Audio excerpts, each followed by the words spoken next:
Dump her now, Mafia boss said.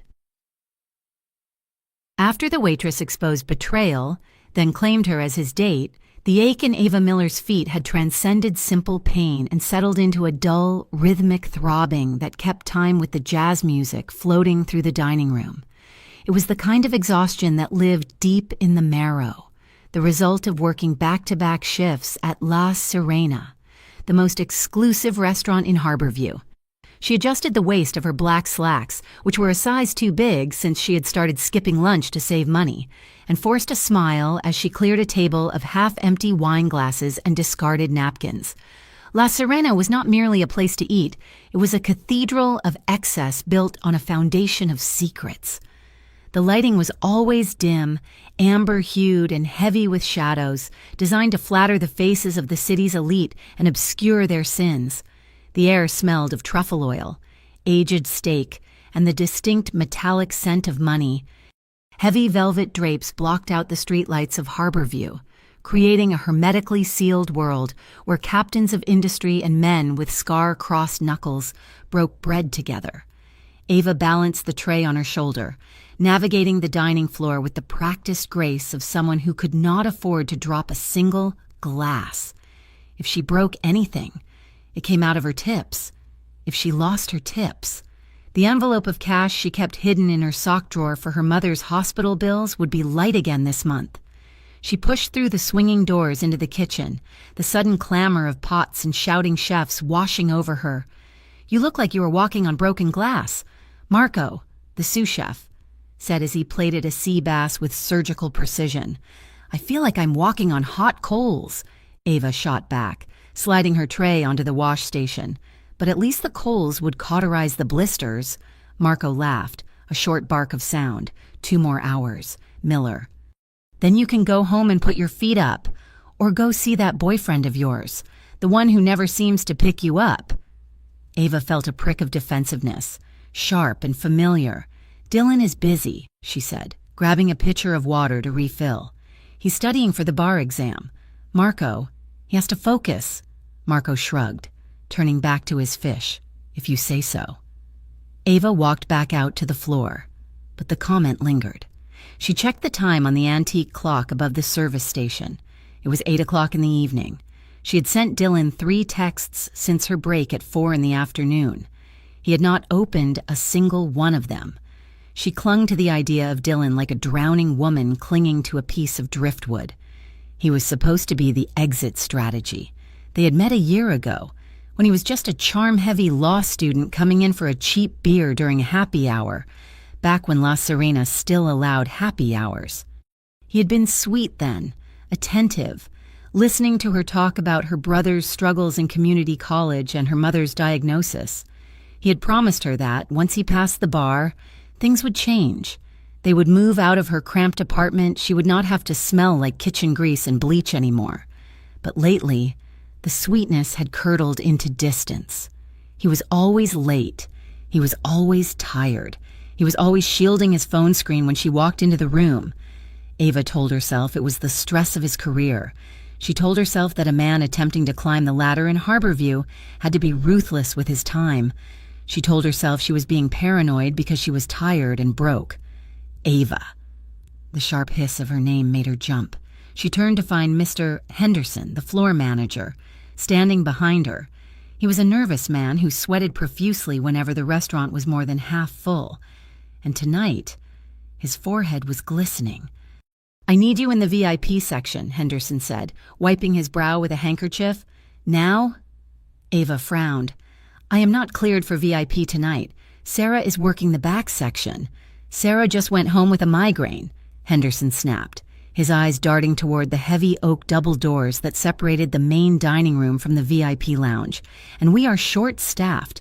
You have the most experience." "Do not argue with me. I'm just saying." "Listen to me," Henderson interrupted, grabbing her arm gently but firmly. "The owner is here." Ava went still. The staff at La Sirena whispered about Dante Rosso constantly, but they rarely saw him. He was a phantom, a man who existed in the rumors of money laundering and organized crime that clung to the restaurant's reputation. Some said he was a brutal thug in a tailored suit. Others said he was a business genius who just happened to know dangerous people. Ava had only seen him once, from a distance, a dark silhouette moving through the kitchen, flanked by men who looked like they chewed granite for breakfast. "Mr. Rosso is in the house?" Ava asked, her voice dropping to a whisper. "He's at table 1, Henderson said, "and he is in a mood. Do not screw this up. Ava. Perfect service. Invisible service. If you drop a fork, do not bother coming in tomorrow." He shoved a fresh napkin into her hand and pushed her toward the oak doors. Ava took a deep breath, smoothed her apron, and pushed the doors open. The VIP section was a different world entirely. The carpet here was thicker, muffling every footstep. The booths were high-backed circles of red leather, offering total privacy. The lighting was even lower here, intimate and secretive. There were only 5 tables occupied. Ava kept her eyes down, moving to the service station to check the reservations. She needed to know who was seated where. Table 1, Dante Rosso. She glanced toward the corner booth in the shadows. She could see the outline of broad shoulders and the glow of a cigar tip, though smoking was technically illegal indoors. Rules did not apply to Dante Rosso. 2 men stood near the wall, silent sentinels in dark suits, watching everything. Ava swallowed her nerves and looked at the other tickets. Table 4, a walk-in guest, marked as a high-priority client of the firm. She picked up a bottle of sparkling water and turned toward table 4, practicing her professional smile. "Good evening. Welcome to La..." The words died in her throat. The bottle of Pellegrino slipped in her grip, and she barely caught it against her hip, the glass clinking against her belt buckle. Seated at table 4, bathed in the soft glow of the table candle, was Dylan. He was wearing the navy suit she had bought him for his birthday, the one that had cost her 2 weeks of tips. His hair was gelled back, sleek and professional. He looked handsome. He looked successful. And he was holding the hand of a woman Ava had never seen before. She was stunning, with hair the color of spun gold falling over a designer dress that probably cost more than Ava's mother's medical treatments for the entire year. Dylan was leaning in close, his face inches from hers, whispering something that made the woman throw her head back and laugh. It was a rich, throaty sound that echoed in the quiet room. Ava froze, her feet rooted to the plush carpet. Her brain tried to scramble for an explanation. A client? A meeting? Then Dylan lifted the woman's hand and pressed a kiss to her knuckles, his eyes crinkling with a look Ava recognized. It was the look he used to give her. The breath left Ava's lungs in a rush. It was not a meeting. It was a date. She felt a wave of nausea roll through her. He had told her this morning that he would be studying at the library until midnight. He had kissed her cheek and complained about the lack of sleep. And here he was, drinking a bottle of Barolo that cost $300, romancing a woman who looked like she had never worked a double shift in her life. Ava wanted to turn around and run. She wanted to burst through the kitchen doors and out into the alley and vomit, but she was at work. She was in the VIP section, and the owner was watching. From the shadows of table 1. Dante Rosso sat motionless. He had not touched his drink. His dark eyes, sharp and intelligent, had tracked the waitress the moment she entered the room. He saw the falter in her step. He saw the color drain from her face. He followed her gaze to table 4. Dante knew the man at table 4. Not personally, but he knew the type. A climber, a user. He watched as the waitress stiffened her spine, her knuckles white where she gripped the water bottle. He watched her force a mask of neutrality onto her face, though her chin trembled ever so slightly. Interesting, Dante thought. Most people would have fled. She is going to serve them. Ava walked forward. Every step felt leaden. She approached the table, her heart hammering against her ribs like a trapped bird. "Good evening," she said. Her voice sounded thin, foreign to her own ears. "May I start you with some water?" Dylan went stiff. He turned his head slowly, his eyes widening when he saw her standing there in her black uniform. For a second, sheer panic flashed across his face. He pulled his hand away from the woman's grip, knocking a fork against the china plate, "Ava?" he whispered, the name slipping out before he could stop it. The blonde woman looked up, confused. "You know the waitress, Dylan?" Dylan cleared his throat, his face flushing a mottled red. No. I come here often for business. She has served me before." Ava felt like he had slapped her. He had served him before. Technically true. But the lie tasted like ash. She looked at him, begging him silently to acknowledge her, to stand up, to explain. But Dylan looked away. He picked up his menu, shielding his face. "Just water. Thanks, and we are ready to order the wine. We will take the 98 cab." He refused to meet her eyes. He was dismissing her. He was pretending she was furniture. "Of course, sir," Ava said. The "sir" tasted like bile. She poured the water, her hand shaking so badly that a few drops splashed onto the pristine white tablecloth. The blonde woman clicked her tongue in annoyance. "Careful," the woman said sharply. "That is silk." "I'm so sorry, ma'am," Ava murmured. She retreated from the table, her vision blurring. She walked back to the service station, bracing her hands against the granite counter. She needed to breathe. She needed to not cry. Crying was for after the shift. Crying was for the bus ride home. She busied herself with the wine key, trying to steady her hands. The VIP room was quiet enough that voices carried if you listened closely. "So, is it true?" the blonde woman asked. Ava paused, the corkscrew in her hand. "Is what true?" Dylan's voice. He sounded relaxed now, arrogant. "That this place is a front. My father says Rosso is moving dirty money through the kitchen renovations." "Shh," Dylan hissed, but there was excitement in his tone. "Keep it down. And yes, we think so. I have been working the angles for months." Ava went cold, working the angles. "It is taking forever, though," the woman complained. "I am getting there," Dylan said. "I have an inside source. One of the waitresses. She is dumber than a box of rocks, completely oblivious. I just have to play the devoted boyfriend, ask a few questions about the cash drops and the manager's schedule. And she sings like a bird. She thinks we're going to get married." The woman laughed again. "Oh, that is cruel. Dylan, it is necessary," Dylan said. "She is a means to an end. Once I get enough evidence to impress your father's firm and secure my spot as a junior partner, I will cut her loose. She is dead weight anyway, dragging me down with all her family drama."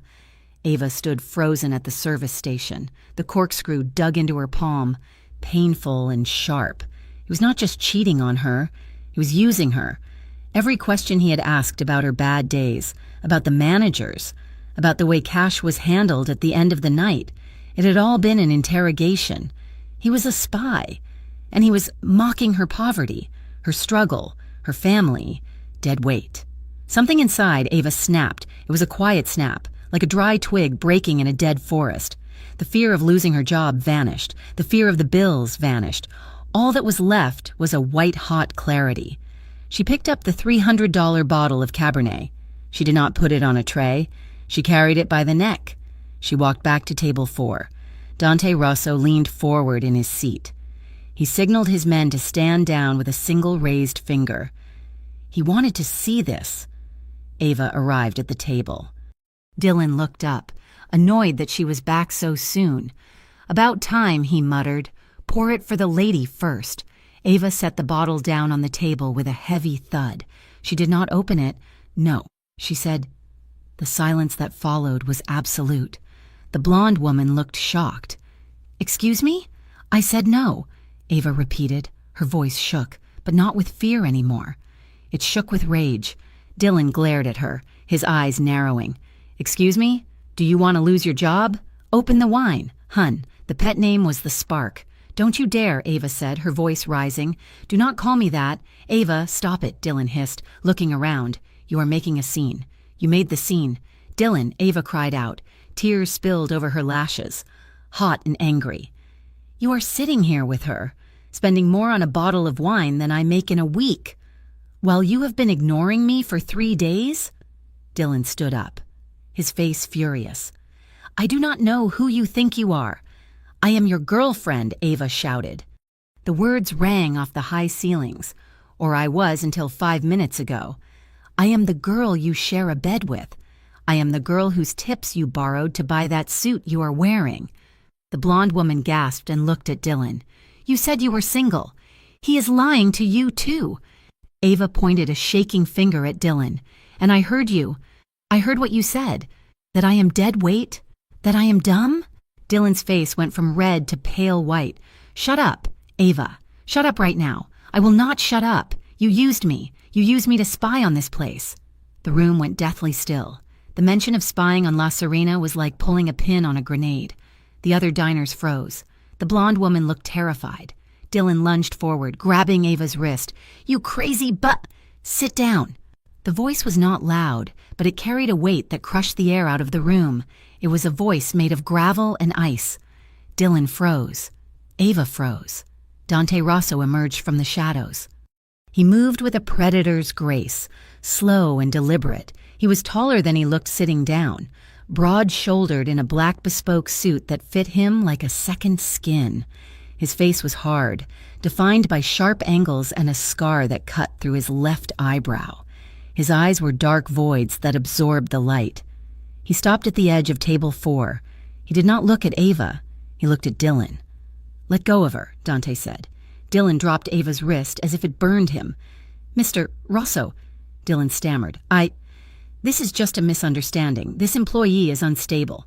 You were just trying to put your hands on a woman," Dante said. His voice remained terrifyingly calm. "And before that, you were discussing my business, my private business."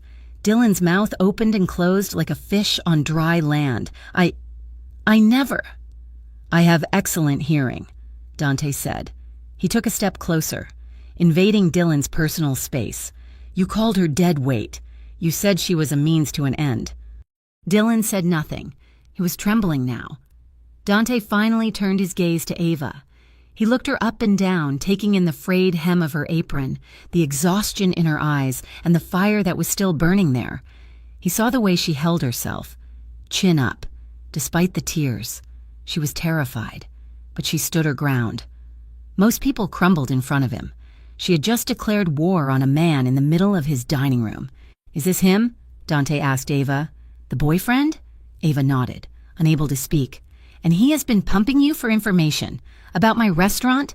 Ava wiped her eyes with the back of her hand. "Yes." Dante turned back to Dylan. The look on his face was one of pure disgust.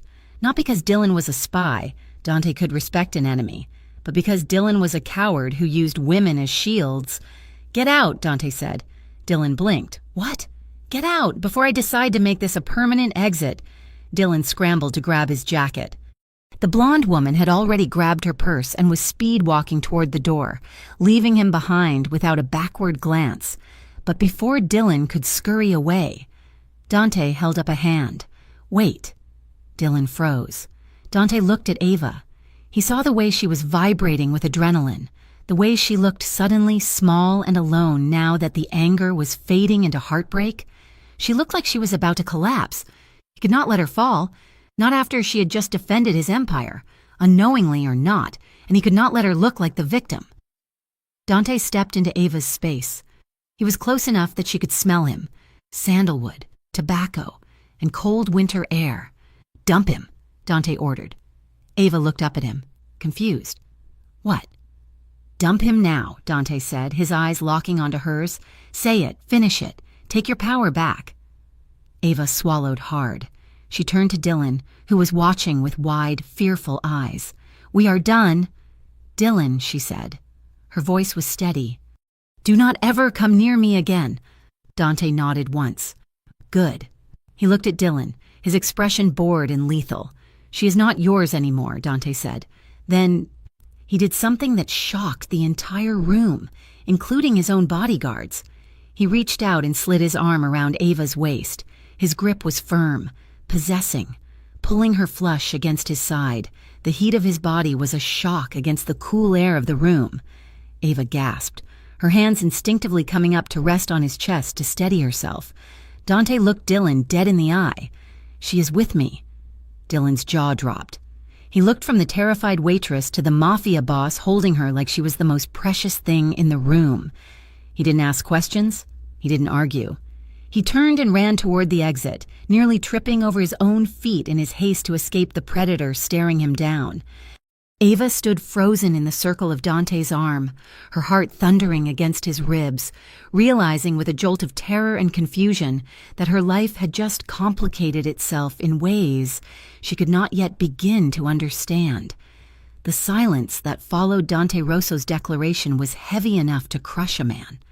The entire VIP section of La Sirena seemed to be holding its breath, the air thick with the scent of expensive cologne and sudden, sharp danger. Dylan was gone, having fled like a rat scuttling into the dark, leaving Ava Miller standing in the center of the room with the arm of the most feared man in Harborview wrapped around her waist. Before Ava could process the trembling in her legs or the way the blood was rushing in her ears, Dante moved. He did not ask. He simply guided her, his grip iron firm yet strangely lacking in aggression, pulling her away from the spectacle and into the deep, curved shadow of his private booth. "Sit," Dante commanded, releasing her.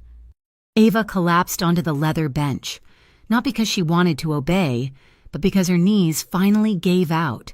The adrenaline that had fueled her confrontation with Dylan was draining away, leaving her cold and shaking. She watched as Dante slid into the seat opposite her, signaling his men to block the view of the other tables.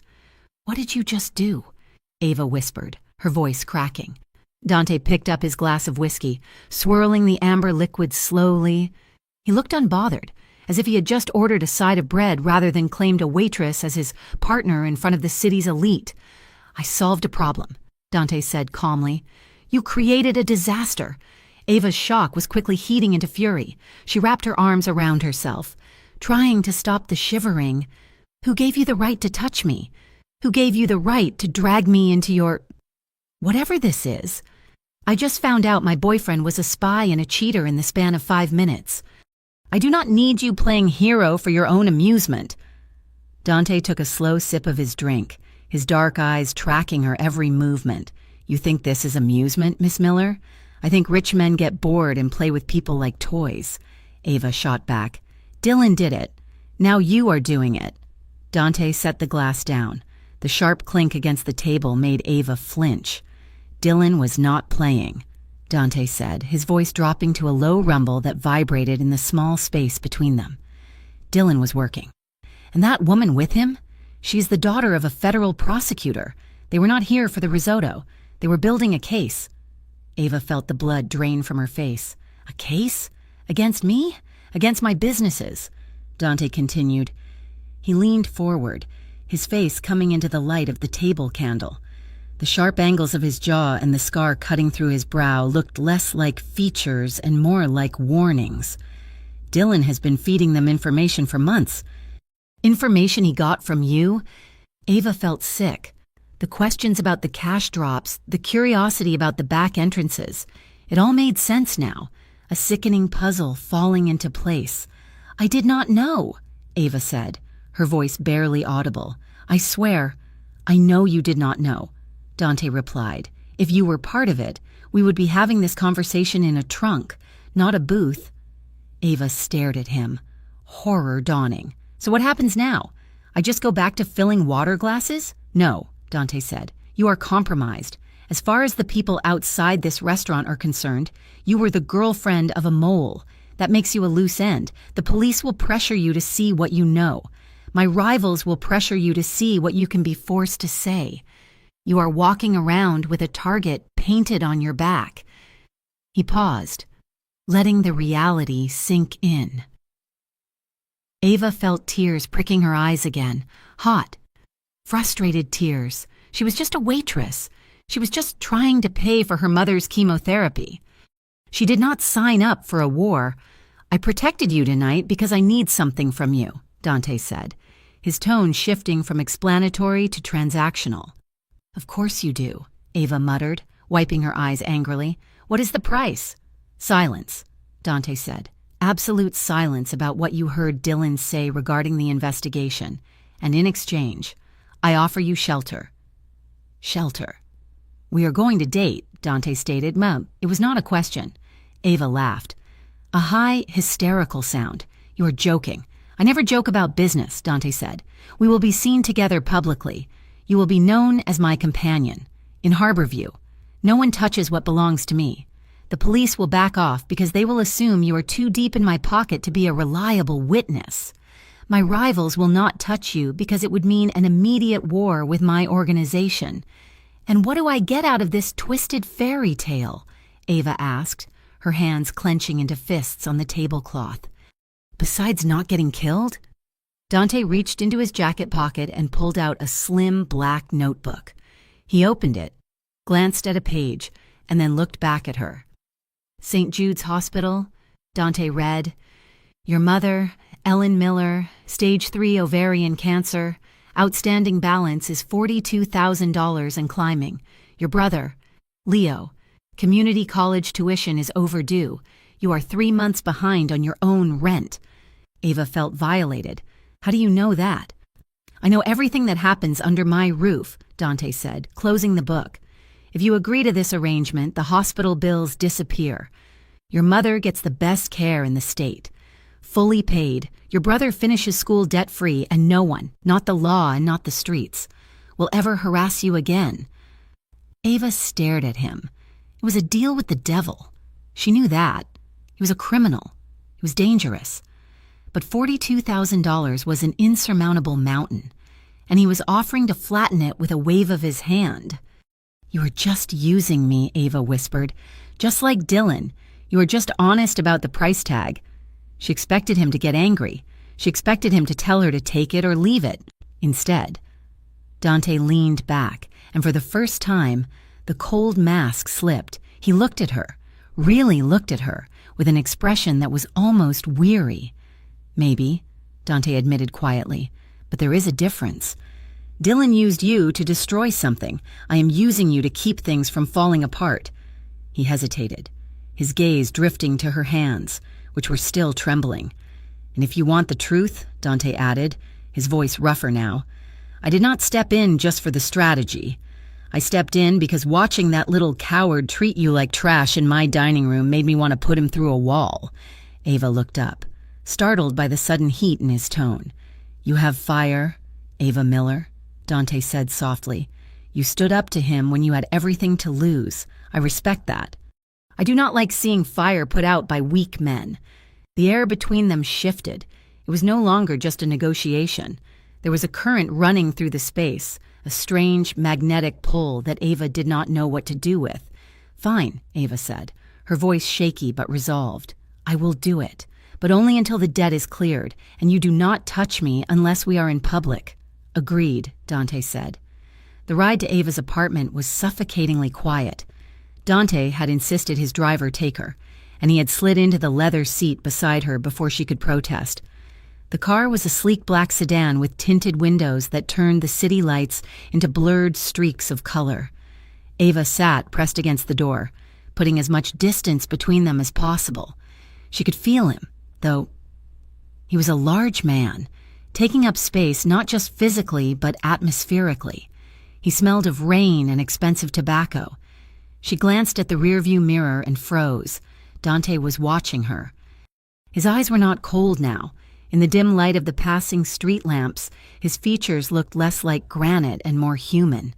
He was watching her hands, which were twisting the strap of her purse nervously. As their eyes met in the mirror, he didn't look away. He held her gaze, his expression unreadable but intense. Ava felt a flush rise up her neck. She looked away first, staring out the window at the familiar, cracked sidewalks of her neighborhood. When the car pulled up to her building, a faded brick structure with a broken intercom, Ava reached for the handle immediately. Thank you, she said stiffly. Dante was already opening his door.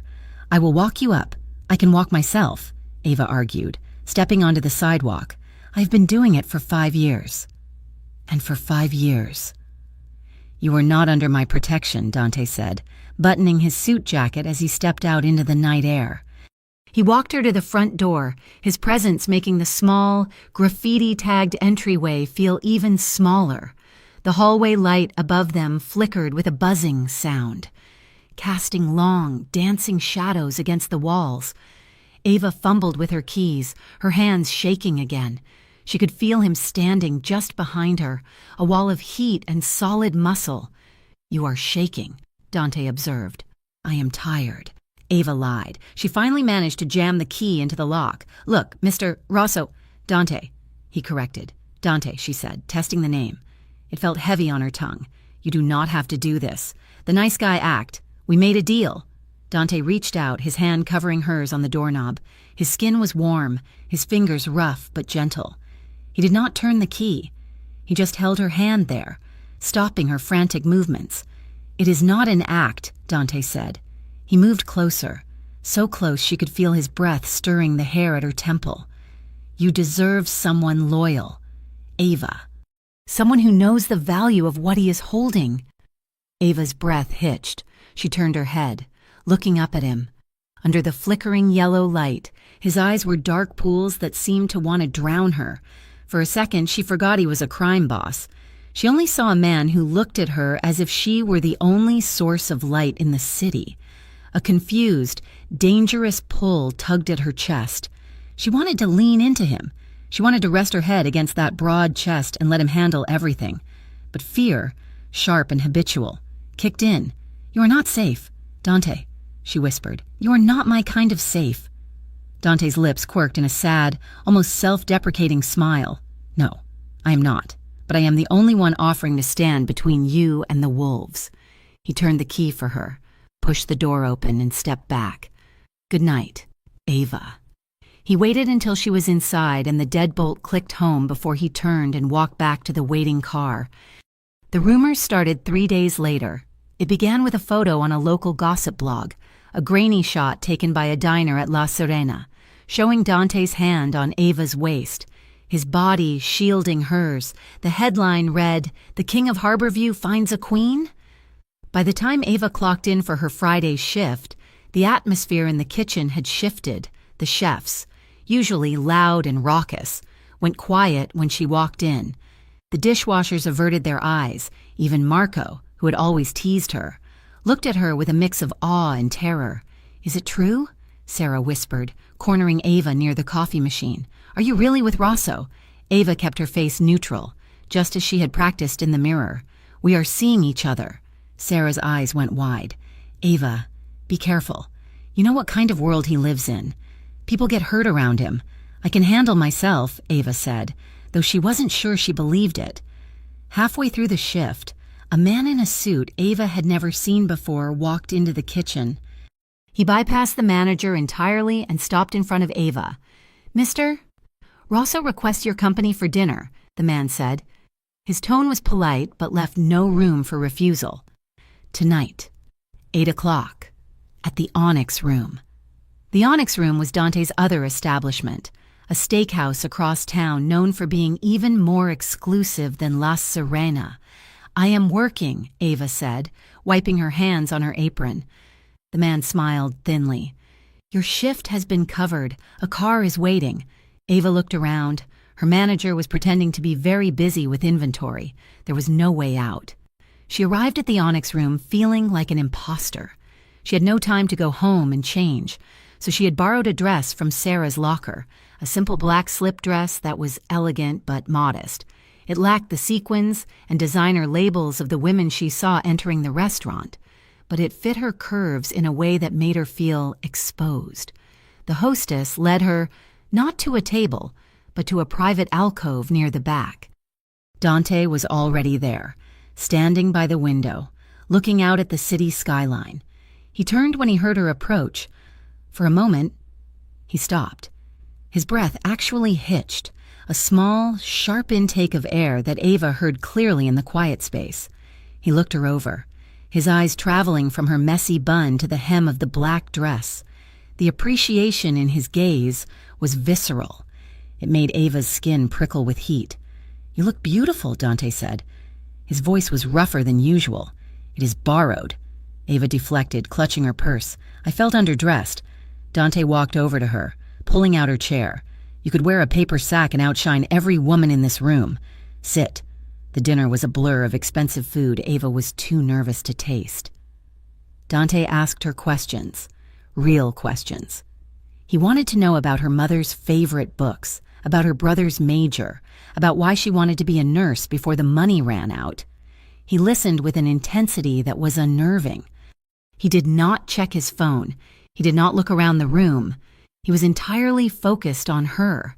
Midway through the meal, a group of men at the adjacent table began to get loud. They were drinking heavily, their ties loosened, their voices carrying. "Look at that," one of them slurred, gesturing vaguely in Ava's direction. "That is a nice piece of scenery, huh?" Dante stiffened. Ava saw his hand freeze on his wineglass. Another man laughed. "A little plain for this place. Though, maybe the service staff is expanding their menu." Ava shrank in her seat, humiliation burning her cheeks. She stared at her plate, wishing she could disappear. Dante did not say a word. He simply stood up. The movement was so sudden and so fluid that Ava barely registered it. He walked around the table, his face a mask of deadly calm. "Dante, don't," Ava whispered, reaching out. He ignored her. He stepped up to the table of men. He did not shout. He did not flip the table. He simply placed one hand on the back of the loud man's chair and leaned in. The man looked up, ready to argue, and then he saw who was standing over him. The color drained from his face so fast it looked like a magic trick. "Mr. Rosso," the man stammered, We didn't see you. You are ruining my appetite," Dante said softly. "And you are disrespecting my date." He looked at the man, then shifted his gaze to Ava. He walked back to her, standing behind her chair. He placed his hand on the small of her back, his palm burning through the thin fabric of her dress. His touch was possessive. It was a claim. "Apologize to the lady," Dante said to the men, "or leave, and if you leave, do not bother coming back to any establishment in this city that I own, which is most of them." The men scrambled to apologize, tripping over their words, mumbling, "Sorry, ma'am," and "Forgive us" to Ava. They paid their bill in a panic and fled. Dante sat back down as if nothing had happened. But Ava's heart was racing. It was a mixture of fear, because she had just seen the threat of violence in his eyes, and a dark, twisting thrill. He had defended her. No one had ever defended her like that.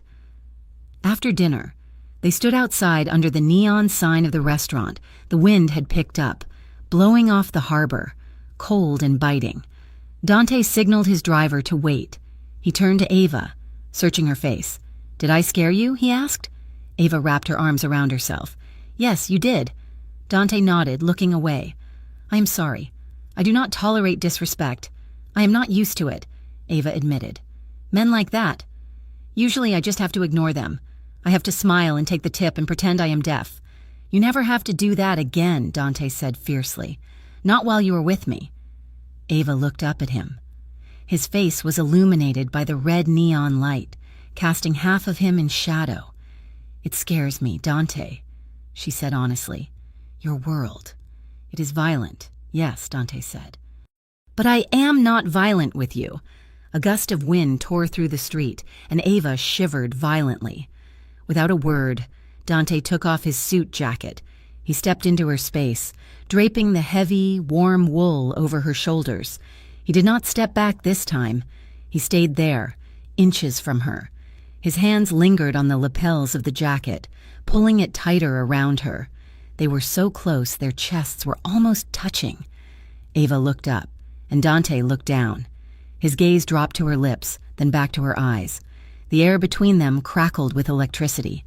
It would be so easy to close the gap, the memory of his arm around her waist, his defense of her honor, the way he looked at her. It was intoxicating. Ava's breathing slowed. She saw Dante's head dip. Just a fraction. He was giving her the choice, but the fear was still there. The image of Dylan's betrayal was too fresh. The reality of Dante's gun-toting bodyguards was too sharp. Ava took a step back. "I can't," she whispered. Dante stopped immediately. He did not pursue her. He just stood there, his hands falling to his sides. "I am not ready," Ava said, her voice trembling, "to have my life spin again because of a man. I just got my balance back." Dante nodded slowly. He looked disappointed, but there was no anger in his eyes, only patience. "I can wait," Dante said. He opened the car door for her. "Get in, Ava. I will take you home." As the car pulled away into the harbor view night, Ava pulled his jacket tighter around herself. It smelled like him. She knew she should give it back. She knew she should keep her distance. But as the city lights blurred past, she buried her nose in the collar and inhaled, terrified by how safe she felt wrapped in the scent of a dangerous man. 3 weeks had passed since the night Dante Rosso claimed Ava Miller in front of the Harbor View elite, and the restaurant had settled into a strange, high-tension equilibrium. Ava kept working her shifts, balancing trays of osso buco and pouring vintage reds, but the air around her had changed. The other servers gave her a wide berth, treating her with a mixture of new respect and terrified caution. The manager, Mr. Henderson, no longer snapped his fingers at her or assigned her the worst cleanup duties. She was the boss's girl now, even if the title was a lie constructed to keep her safe. And then there was Dante. He had become a fixture in his own establishment 3 nights a week. He would slide into the corner booth of the VIP section, table 1, the seat with the best view of the floor and the door. He rarely ate. He would nurse a single glass of scotch or an espresso, his dark eyes following Ava as she moved through the dining room to the customers. He was a brooding figure of authority.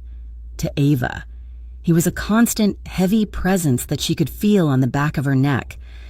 It was unnerving, knowing that every smile she gave a customer and every stumble of her tired feet was being cataloged by the most dangerous man in the city. Yet, in a way she hated to admit, it was also grounding. For the first time in her life, she was not invisible. One Tuesday night, the rain was hammering against the plate glass windows, emptying the streets of Harborview early. The last customer had paid their bill and vanished into the wet night by 10 o'clock. The staff moved efficiently through the closing sidework, eager to get home. Ava stayed behind. She told herself it was because the silverware needed polishing, but the truth was that her apartment felt empty and cold, and the silence there left too much room for her thoughts to spiral.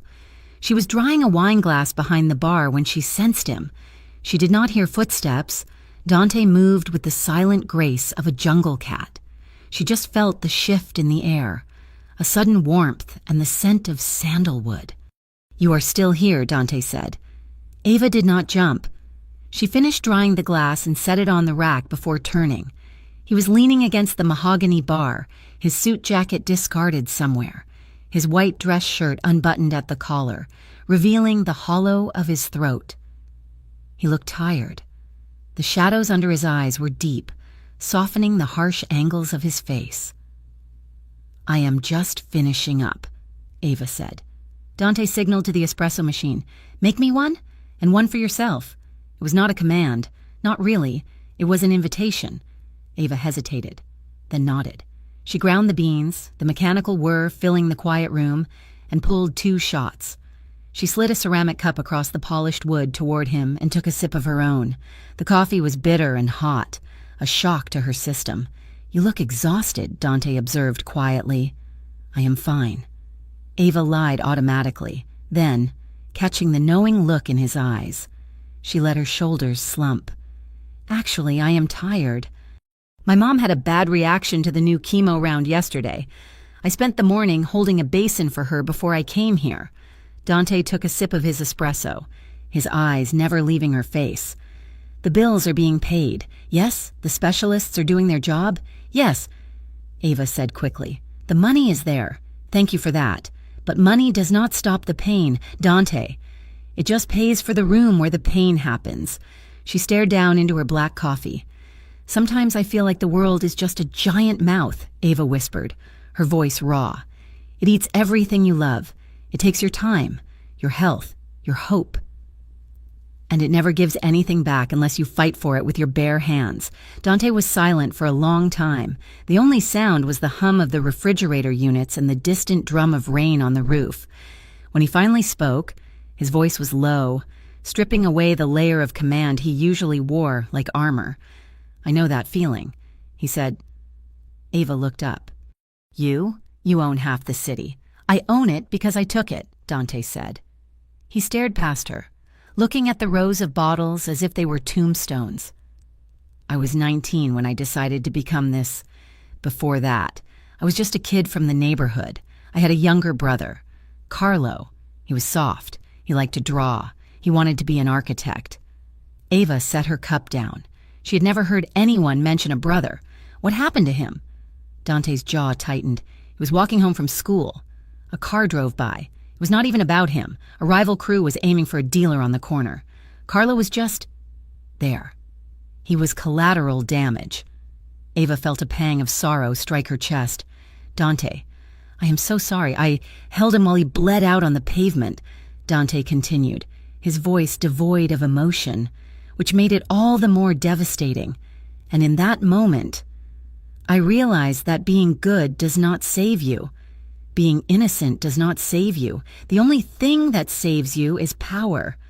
So I decided to become the man who decides who bleeds.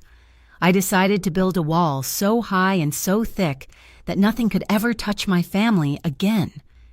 He looked at her then, his gaze intense and vulnerable. I seized power so the world could not take any more from me. But you are right, Ava. It takes anyway. It just takes different things. The distance between them across the bar felt non-existent. Ava saw the grief living behind the ruthlessness in his eyes. She saw the boy who had lost his brother buried inside the kingpin. Without thinking, she reached out and placed her hand on the counter. Dante looked at it, then reached across. He did not take her hand. Instead, he reached up and gently tucked a loose strand of hair behind her ear. His fingers were warm and rough against her skin. Eva's breath hitched. She closed her eyes at the contact, leaning almost imperceptibly into his touch. It was a gesture so tender it felt out of place in the dimly lit bar, a moment of softness between two people who were used to hard edges. Dante's hand lingered on her cheek, his thumb tracing the line of her jaw before dropping to cover her hand on the counter. He laced his fingers through hers. The warmth of his palm traveled up her arm, settling in her chest as a confusing, heavy heat. For a moment, they were just a man and a woman standing in the quiet, bound by loss and the rain. "Hey, boss, did you want the back door locked?" Or the voice shattered the moment like dropped glass. Ava snatched her hand back, her heart hammering. Dante straightened immediately, the mask of indifference slamming back into place. Marco, the sous chef, stood in the kitchen doorway, looking wide-eyed and apologetic. "I did not know you were busy." "Lock it." "Marco," Dante said, his voice cool and even, "and then go home." Marco nodded frantically and disappeared. Ava turned away to rinse her cup, her hands shaking, her face burning with a flush she hoped the shadows concealed. The intimacy of that night lingered, but reality had a way of crashing the party. Dylan had resurfaced. He did not come to the restaurant. He knew better than that, but he found other ways. It started with texts, long, rambling paragraphs claiming he was a victim of his firm's pressure, that he never meant to hurt her, that he was just doing his job. Then came the voicemails, his voice, sounding thin and pathetic, begging her to meet him so he could explain. Ava deleted them all without responding, but the constant ping of her phone made her jumpy. She felt like she was being watched, not just by Dante, but by the ghost of the relationship she had thought was real. Dante noticed. He noticed the way she flinched when her phone vibrated in her apron pocket. He noticed the dark circles returning under her eyes. He did not ask, but his gaze grew sharper, more predatory as he scanned the room for threats. The threats, however, were not just digital. Detectives had begun to circle La Serena like sharks smelling blood. They came in pairs, wearing cheap suits and cynical smiles. They sat at the bar, nursing sodas, and asked questions that seemed casual but were razor sharp. "Have you noticed any large parties late at night? Miss, does Mr. Rosso keep a schedule for the cash pickups?" Ava deflected them with polite ignorance, just as Dante had instructed, but the pressure was mounting. One afternoon, as Ava was taking out the recycling to the alley bins, a man stepped out from behind a delivery truck. He was young, maybe 30. With a kind face and tired eyes, he held up a badge before she could scream. "Detective Evans," he said softly. "Please. Miss Miller, I'm not here to harass you." Ava gripped the bag of empty bottles. "I have nothing to say to you." "I know you are scared," Evans said, keeping his distance. "I know who you are dealing with." "Dylan told us about the situation." Ava let out a bitter laugh. "Dylan is a liar. Dylan is desperate," Evans corrected. "But he is right about one thing. Rosso is dangerous. We know you are just a civilian caught in the middle." "Ava, we know he is using you as a shield. He's paying for my mother's chemo," Ava blurted out, then immediately clamped her mouth shut. Evans's expression softened. "That is how they get you. They buy your loyalty with desperation. But what happens when he asks you to hide a gun or lie under oath? I can help you, Ava. But you have to talk to me before the federal agents get involved. Just keep my card." He pressed a business card into her hand. Ava took it, her heart racing. She shoved it into her pocket, glancing around nervously to make sure none of the kitchen staff had seen. "I have to go," she whispered, and hurried back inside. She did not realize that across the street, in a parked sedan with tinted windows, a member of Dante's inner circle had watched the entire exchange. 2 days later, the tension in Harborview snapped. A warehouse on the docks, one that stored Dante's legitimate import goods as well as his less legitimate ones, was firebombed. No one was killed, but the message was clear. A rival gang, the Moretti crew, was testing the fences in the fallout. Paranoia swept through La Sirena like a virus. The kitchen staff stopped talking when Ava entered. The bartenders exchanged guarded looks. The rumor mill was churning. Someone was leaking information. Someone was talking to the cops. Dante was nowhere to be seen during the shift. He was in the back office, dealing with the crisis. But his lieutenant, a man named Sal with eyes like flint, watched Ava from the bar all night. When her shift ended, Ava just wanted to go home and sleep for a week. She changed out of her uniform and headed for the back exit, her bag slung over her shoulder. "Ava." The voice came from the shadows of the narrow hallway that led to the administrative offices. Ava froze. Dante stepped out. He was not wearing his jacket. His sleeves were rolled up, revealing the tattoos on his forearms, and he looked furious. Not the cold, controlled anger she was used to, but a hot, volatile rage that made the air crackle. "Come here," he said. Ava stepped closer, clutching her bag. "What is wrong? Why were you talking to a detective in the alley on Tuesday?" Dante demanded. Ava's stomach dropped. "How did you—" "I have eyes everywhere." Dante's voice rose, echoing off the concrete walls, especially when my shipments are getting torched 48 hours later. "Sal saw you.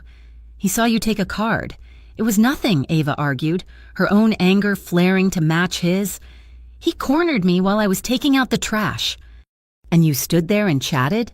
Dante closed the distance between them, towering over her. "Did you tell him about the warehouse? Did you tell him about the schedule?" "No," Ava shouted back. "I told him to leave me alone. I told him you were helping my family. You told a cop I was paying your bills?" Dante looked incredulous. "Ava, are you trying to get me indicted? Or are you just naive?" "I am not naive. I am tired. Dante, I am tired of being interrogated by the police, harassed by my ex-boyfriend, and spied on by your goons." She tried to push past him, but he blocked her path. He did not touch her, but his body was a solid wall of muscle and heat. "You do not get to walk away," Dante growled. "We have a deal. That deal relies on trust. If I cannot trust you, you are a liability."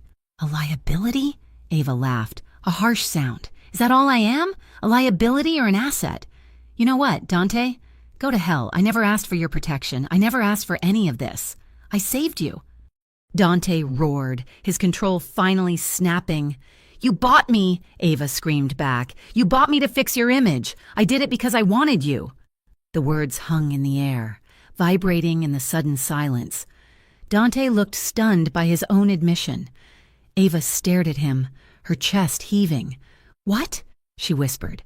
Dante didn't answer with words. He stepped forward, driving her back until her shoulders hit the concrete wall. It was not violent, but it was forceful. He pinned his hand against the wall beside her head, boxing her in, his breathing ragged. He looked down at her, his dark eyes searching her face, burning with a mixture of fury and something else. something hungry and terrified. "You drive me insane," Dante muttered, his voice rough. "You are stubborn. You are reckless, and I cannot stop watching you." Ava looked up at him, her heart hammering against her ribs so hard she thought it might break them. She should be afraid. He was a dangerous man in a rage, but she wasn't afraid. She felt a pull so strong it was like gravity flipping. "Then back off," Ava challenged, though her voice was breathless. "Make me," Dante replied. She put her hands on his chest to push him away. She felt the hard muscle beneath the white cotton shirt, the frantic thud of his heart matching hers. She meant to shove him. She meant to scream instead. Her fingers curled into the fabric of his shirt, pulling him closer. The tension broke. Dante lowered his head and kissed her. It was not a gentle kiss. It was fierce, desperate, and consuming.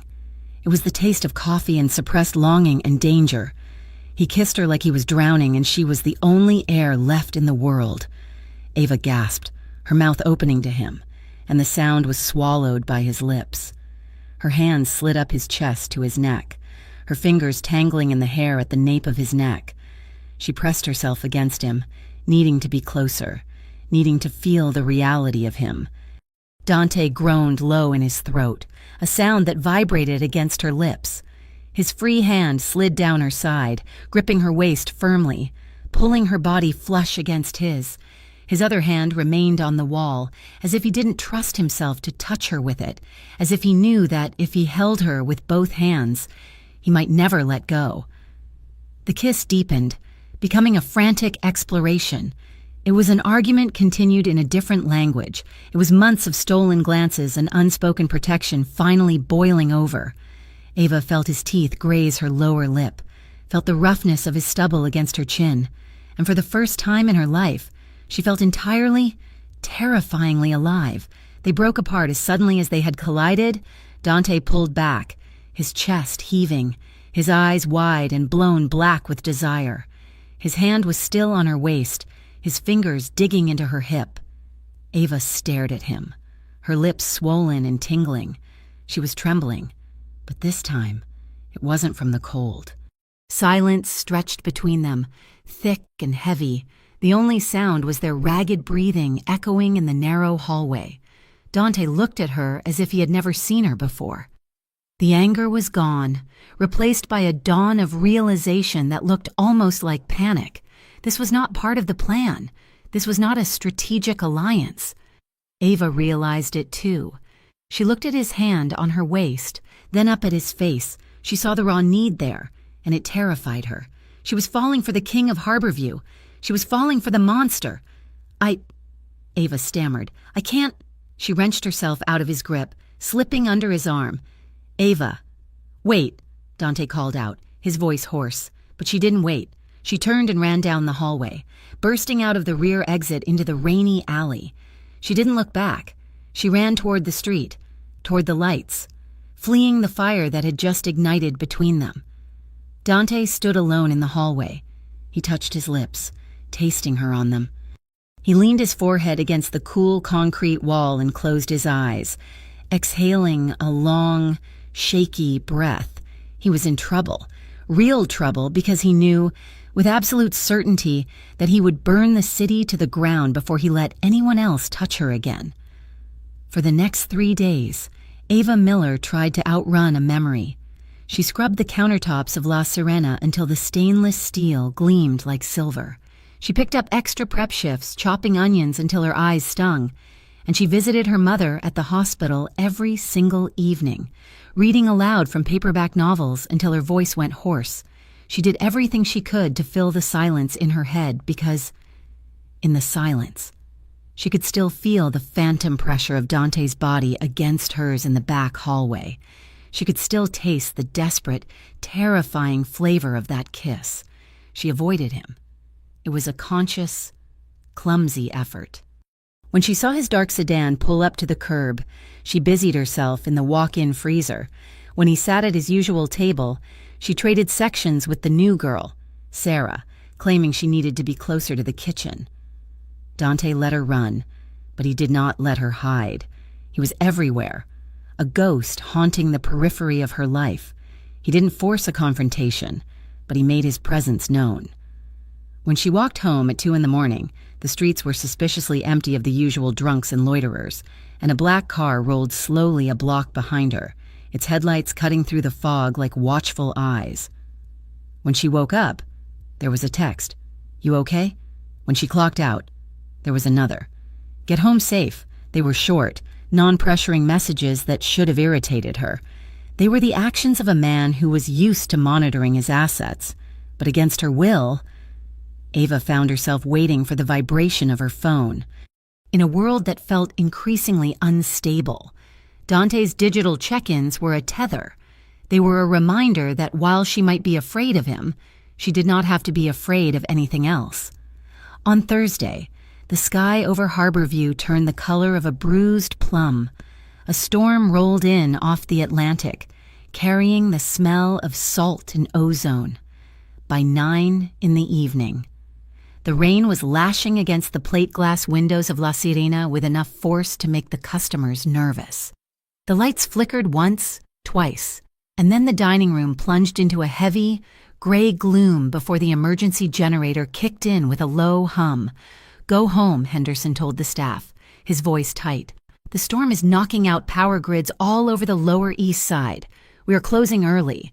The servers and busboys didn't need to be told twice. They scattered, eager to beat the flooding. Ava, however, stayed behind.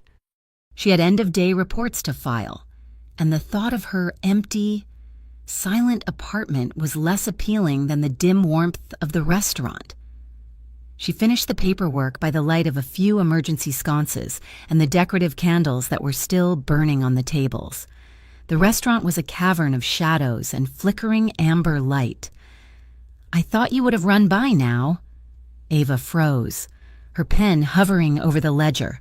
She looked up toward the corner booth. Table 1. Dante was still there. He had been so quiet, so still in the shadows, that she had genuinely thought he left with his bodyguards. He was sitting with his back to the wall, a half-empty glass of wine in front of him, the candlelight dancing in the reflection of his dark eyes. "I am finishing the inventory," Ava said, her voice sounding too loud in the empty room. Dante watched her. He did not beckon her over. He just waited. Ava hesitated, then closed the ledger. The air in the room felt charged, heavy with the storm outside and the unspoken things between them. She walked slowly across the dining room, the carpet muffling her footsteps, until she stood by his table. "You should go home." "Dante," she said, "the roads are going to be bad. My driver can handle wet pavement," Dante replied. He gestured to the seat opposite him. "Sit for a minute, please." The please threw her off. It was not a word that belonged in his vocabulary. Ava sat, perched on the edge of the leather seat, keeping a safe distance. "Why are you avoiding me?" Dante asked. He didn't sound angry, just curious. "You know why," Ava said, looking at her hands. "Because of the hallway?" "Because of everything," Ava corrected. She looked up, meeting his gaze. "Dante, look at us. You are the king of Harborview. I am a waitress who buys her work shoes at a discount store. Every man I have ever trusted has made me feel small. They treat me like I am disposable, like I am a prop in their movie. Dylan did it, and you are just a bigger, more dangerous version of the same story." Dante listened, his face unreadable in the candlelight. He took a sip of wine, set the glass down, and then leaned forward. "You are wrong," he said quietly. "About which part?" "About how I see you." He rested his forearms on the table. His suit jacket was draped over the seat beside him. His white shirt glowed softly in the gloom. "You do not make me feel big." "Ava," Dante said, "you unnerve me." Ava blinked. "I unnerve you. I am terrified of you half the time." "I know," Dante said, "and yet you stand there and you argue with me. You look me in the eye when men who have killed for me look at the floor. You see through the armor." "Ava, you see the man who lost his brother, not just the boss who signs the checks. That does not make you small. It makes you the only real thing in my life." The honesty in his voice was a physical weight. Ava felt her defenses crumbling, brick by brick. She had spent years wanting to be seen, really seen, and here was a man who saw everything, even the parts she tried to hide. A sudden, violent gust of wind slammed against the building, and the front heavy oak door blew open with a crash. Rain sprayed into the entryway, cold and biting, swirling through the dining room. Ava shivered violently as the temperature dropped 10 degrees in a second. Dante was out of his seat instantly. He crossed the room, not to close the door, but to reach her. "Come here," he said, his voice rough. He took her hands. His grip was warm, chasing away the chill of the storm. He pulled her up from the booth and led her away from the drafty main floor, guiding her toward the back of the restaurant, near the entrance to the private office where the air was still warm and still. In the shadowed doorway, he stopped. He didn't let go of her hands. He looked down at her, the candlelight from the hallway casting half his face in shadow, making him look like a fallen angel. "I am not Dylan," Dante whispered. "I will never make you feel disposable." Ava looked up at him. The fear was still there, a quiet hum in the back of her mind, but it was being drowned out by the pounding of her heart. She stepped closer, drawn by a gravity she couldn't fight. "Show me," she breathed. Dante released her hands and brought them up to cup her face. His thumbs brushed over her cheekbones, his touch reverent, slow. He searched her eyes, looking for panic, looking for hesitation. He was asking a question without speaking. Ava nodded, a tiny, almost imperceptible movement. Dante leaned in. He didn't crash into her like he had in the hallway. He lowered his head slowly, giving her 1,000 chances to pull away. When his lips finally brushed hers, it was soft. It was a question, not a demand. Ava let out a shaky sigh, her eyes fluttering closed. She leaned into him, and the kiss deepened. It was slow, tasting of wine and rain and longing. It was the kind of kiss that felt like a conversation, a confession of all the things they couldn't say out loud.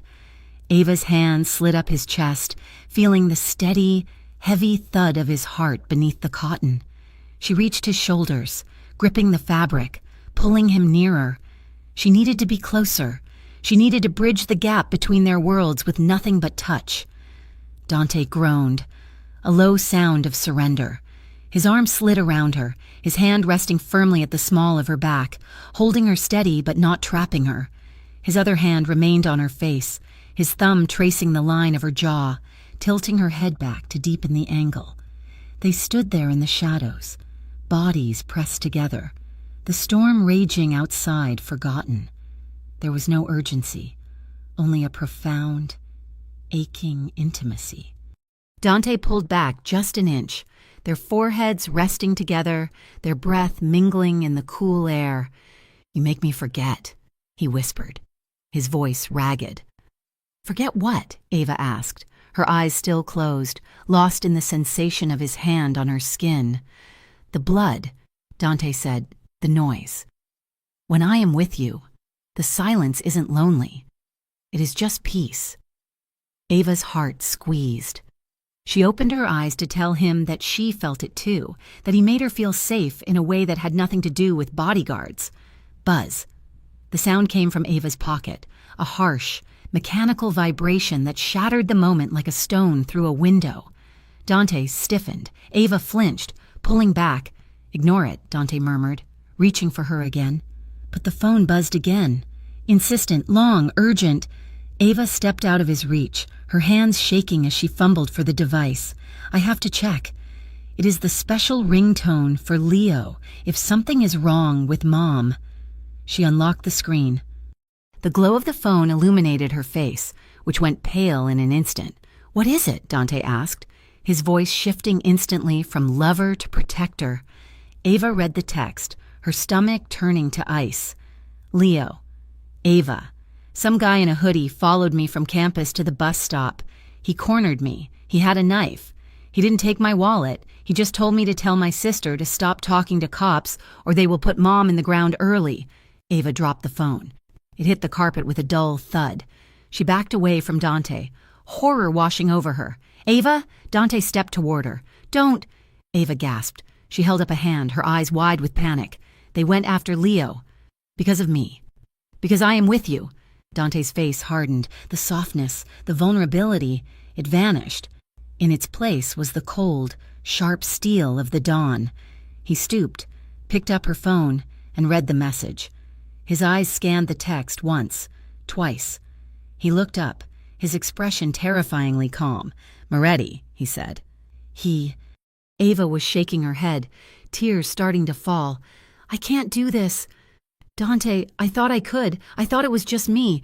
But Leo, my mom, I can't risk them." "You are not risking them," Dante said. He walked over to her, but this time he didn't touch her. He maintained a respectful, tactical distance. "This is a desperation move. The Moretti crew is trying to find a lever to pry me open. You are the lever." He pulled his own phone from his pocket and dialed a number. "Get the car to the back," he ordered into the phone, "and tell Rocco and Vinny to get to St. Jude's Hospital immediately. I want a 24-hour detail on Ellen Miller's room. And send a car to pick up the brother at his apartment. Bring him to the safe house on 4th. He hung up and looked at Ava. "They are safe. As of this second, they are untouchable." "Safe?" Ava cried, her voice rising. "Someone held a knife to my brother. How is that safe?" "Because now I know they are targets," Dante said. "And no one touches what I guard." He reached for her, but Ava flinched away. The magic of the kiss was gone, replaced by the cold reality of his world. "This is my fault," she whispered. "No," Dante said firmly. "This is their mistake." The drive to take Ava to her brother was silent. Dante sat beside her, checking messages on his encrypted phone, his jaw set in a hard line. He was no longer the man who had whispered in the dark. He was a general planning a war. When he dropped her off at the safe house, a nondescript brownstone with reinforced doors, he didn't try to kiss her. He simply nodded. "Stay inside," he ordered. "I have work to do." Dante returned to La Serena, but not to eat. He went to the basement office, a soundproof room where the real business was conducted. Sal and 2 other lieutenants were waiting. The mood was grim. "Moretti is getting bold," Sal said, leaning against a filing cabinet. "Going after civilians, that is sloppy or desperate." "It is leverage," Dante said, pouring himself a whiskey he didn't intend to drink. "They know they can't hit me directly, so they are squeezing the girl." Sal exchanged a look with the other men. "About the girl, boss," Sal said carefully. Dante's eyes snapped up. "Careful, Sal." "We have to talk about it," Sal said, crossing his arms. "She is a liability." We pulled the security footage from the alley behind the restaurant. Tuesday afternoon. Dante went still. "Show me." Sal placed a tablet on the desk. The grainy black and white footage showed Ava taking out the trash. It showed Detective Evans stepping out. It showed them talking. It showed Ava taking the card and putting it in her pocket. "She is talking to Evans." "Dante," Sal said. "And 2 days later, Moretti knows exactly where to squeeze. You think that is a coincidence? Maybe she is not just the victim here. Maybe she is feeding Evans info, and Evans has a leak that goes back to Moretti. It happens." Dante stared at the screen. He saw Ava's body language. She looked scared. She looked defensive. But she had taken the card. "She is not a rat," Dante said, though the seed of doubt had been planted, sharp and painful. "She is a waitress. Boss." Sal argued. "She is scared, and the cops are offering her a way out. If they flip her, if she testifies that she saw you moving cash or heard you giving orders—" "We are all done." Dante stood up, the chair scraping loudly against the floor. "She does not know enough to flip." Dante lied. He knew she had heard things. He knew she was smart enough to piece it together. "Find out what Dylan is doing," Dante commanded, deflecting the heat. If Moretti knew to target her brother, someone told them who her brother was. Dylan knows her family. Dylan knows her schedule. "Dylan is a small fish," Sal said. "Then gut him." Dante snarled. "Find out who he is swimming with. I want to know if he is working with the feds, with Moretti, or if he is dumb enough to be playing both." "And the girl?" Sal asked. Dante looked at the frozen image of Ava on the tablet screen. "Keep eyes on her," Dante said, his voice devoid of warmth. "If she talks to Evans again, let me know." Ava felt like a prisoner. The safe house was comfortable, but the windows were barred, and two men she didn't know were sitting in the living room watching television with guns in their shoulder holsters. Leo was in the guest room, shaken but safe, playing video games to distract himself. She couldn't breathe. She needed air. She needed to fix this. Dante said he was handling it, but Dante's way of handling things involved violence. Ava didn't want a war. She just wanted her life back. The next morning, she managed to slip out the back while the guards were changing shifts. It was reckless, but panic makes people do reckless things. She pulled her hood up and walked 3 blocks to a public park, her hands trembling in her pockets. She found the card Detective Evans had given her. She went to the payphone near the playground. She wasn't stupid enough to use her own cell and dialed. Evans picked up on the second ring. "This is Ava," she whispered. "Ava," Evans said, his voice relieved. "I heard about your brother. I am so sorry. You said you could help," Ava said, gripping the phone cord. "You said you could protect us." "I can," Evans said, "but I need something to bring to the DA. I need cause to put Dante away. If Dante is in custody, Moretti backs off because the territory dispute is over. The feds sweep in and clear the board. I don't know anything." Ava lied. "You know enough." Evans pressed. "Meet me. Starbucks on 5th. 20 minutes. Just talk to me." "Ava." "Before someone actually gets hurt." Ava hung up. She felt like she was standing on a cliff edge. She went to the Starbucks. She sat in the back. Evans walked in 5 minutes later, wearing civilian clothes. He sat across from her. "Ava," Evans said gently, "you are doing the right thing." "I am not doing this to hurt him," Ava said, her voice shaking. "I am doing this to save my brother." "I understand," Evans said. "Just tell me what you have seen." "The cash drops, the meetings." Ava hesitated. She thought of Dante in the candlelight. She thought of the way he had looked at her when he said she made him forget the blood. She thought of the kiss. "I won't testify against him," Ava said firmly. Evans sighed. "Ava, you might not have a choice." "If we subpoena you—" "I won't do it," Ava hissed. "Look, I know there are things going on. I know he meets people in the basement. I know about the ledger he keeps in the safe behind the painting. But I won't sign a statement." She didn't see the car parked across the street. She didn't see the long lens of a camera protruding from the half-rolled window. Inside the car, Sal checked the viewfinder. He snapped 3 photos, one of Ava crying, one of Evans leaning in, one of them looking like conspirators. "Got you," Sal muttered. Back in the cafe, Evans leaned back. "The ledger behind the painting? That is good, Ava. That is very good. That is all we need for a warrant." Ava's blood ran cold. She realized, too late, that she had just given him exactly what he wanted without signing a thing. She had betrayed Dante. "I have to go," Ava said, standing up so fast her chair scraped the floor. "Ava, wait." She ran out of the shop, her heart pounding a frantic rhythm against her ribs. She'd tried to save her family, but as she stepped out onto the busy sidewalk, a sinking, terrible feeling settled in her gut. She had just handed the police the key to Dante's kingdom, and in doing so, she might have just destroyed the only man who had ever truly seen her. The call that shattered Dante Rosso's world came at 7 in the evening, just as the streetlights of Harborview were flickering to life against the deepening twilight. Sal walked into the office, his face pale, holding a phone that was currently muted. He didn't speak. He didn't have to.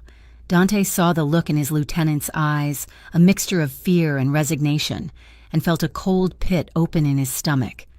"They have her," Sal said, his voice rough. Dante didn't ask who. He didn't ask how.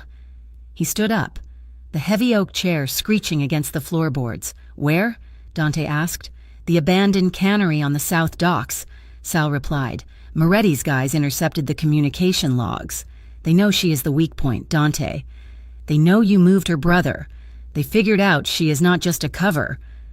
Dante walked to the window, looking out at the city he controlled. It suddenly looked fragile, like a model built of matchsticks waiting for a spark.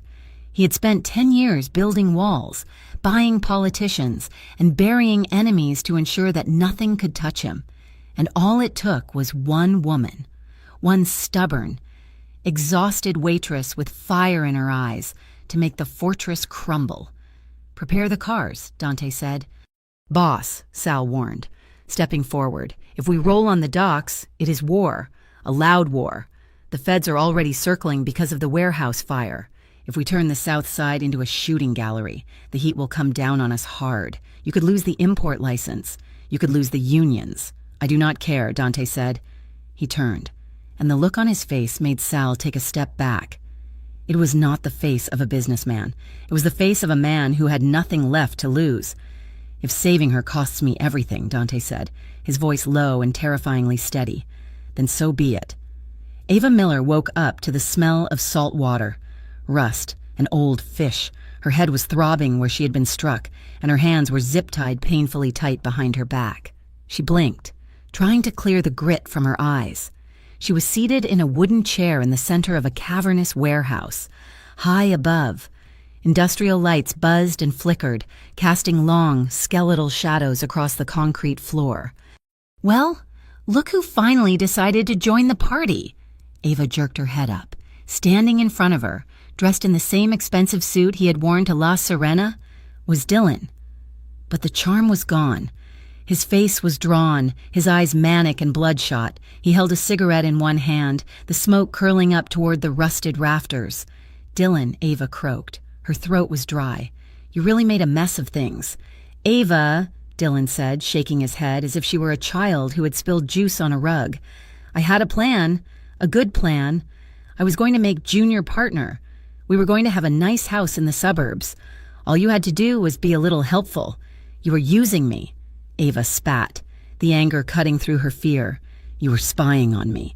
"I was building a future," Dylan shouted, his voice echoing off the metal walls. "And you threw it away for him, for a criminal. He's honest about what he is," Ava retorted, sitting up straighter despite the bonds. "He never looked me in the eye and lied about loving me just to get a promotion." Dylan laughed, a bitter, jagged sound. "He is a thug in a $3,000 suit, Ava.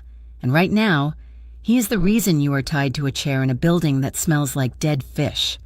He stepped closer, squatting down so his face was level with hers. "Look, I am a reasonable guy. I can still fix this. I can save you." "How?" Ava asked, eyeing the gun tucked into his waistband. "When the feds get here, and they will get here, you testify," Dylan said eagerly. "You tell them Dante forced you. You tell them you were a terrified hostage. You cry, you shake, you play the victim. If you give them Dante, they will put you in witness protection. And since I helped turn you, I get my deal. We both walk away clean." Ava looked at him. She saw the sweat on his upper lip. She saw the desperation. He wasn't trying to save her. He was trying to salvage his career from the wreckage he had caused. "And if I refuse?" Ava asked. Dylan stood up, his expression hardening. "Then my friends over there make an example of you," he said, gesturing to the shadows where 3 men were loading magazines into automatic rifles, "and I write it off as collateral damage." Ava looked at the gunman, then back at Dylan. She thought of Dante. She thought of his hand on her face in the doorway, the way he had looked at her as if she were the only thing in the world that made sense. "I would rather die standing with a sinner," Ava said quietly, "than live on my knees with a hypocrite like you." Dylan's face twisted in fury. He raised his hand to strike her, but a voice boomed from the loading bay entrance. "Enough!" A heavy metal door rolled up with a screech of grinding gears. The night air flooded in, cold and damp. Silhouetted against the floodlights of a convoy of black SUVs stood Dante Rosso. He was not alone. Behind him, 6 of his men fanned out, weapons drawn but held low. They moved with military precision, taking cover behind crates and pillars. Dylan froze. The rival gunmen raised their rifles, aiming at Dante. Dante walked into the light. He wore no armor. His hands were empty, held out to his sides. He looked calm, but his eyes were burning with a cold, blue fire that fixed on Dylan. "Let her go," Dante said. His voice carried across the warehouse without him needing to shout. Dylan grabbed Ava by the back of her shirt and hauled her to her feet, pulling her in front of him as a shield. He pressed the barrel of his gun against her temple. "Back off, Rosso!" Dylan screamed, his voice cracking. "I will do it. I swear I will do it." Dante stopped. He was 20 feet away. He looked at Ava. He saw the bruise on her cheek. He saw the fear in her eyes, and beneath the fear, he saw the trust. She was looking at him, waiting. "You do not have to do this." "Dylan," Dante said, his tone shifting to something almost conversational. "I came here to make a deal." "There is no deal."